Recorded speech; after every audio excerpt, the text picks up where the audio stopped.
पता नहीं किस बेवकूफ शख्स ने मुझे दुआ में मांग लिया है। न खुद मिल रहा है, न किसी और का होने दे रहा है। उसके इश्क को शादी पे दफना आया हूँ, खाली लिफाफा देकर रोटी खाकर आया हूँ।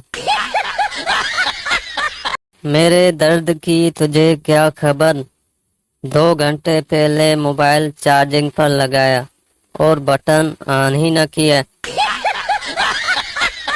ए दोस्त, मच्छर ने तुम्हें काटा, ये उसका जुनून था। तुमने खारिश की, ये तुम्हारा सुकून था। तुम चाहकर भी उसे मार न सके, क्योंकि उसकी रगों में भी तुम्हारा ही खून था।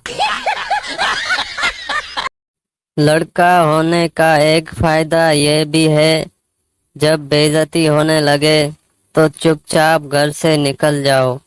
बेचारी लड़कियों को पूरी कवाली सुननी पड़ती है। पाकिस्तान में रिश्तेदार सिर्फ उस बात पर जीना मरना छोड़ देते हैं कि सानू दूल्हे वाली कार विच नहीं बिठाया।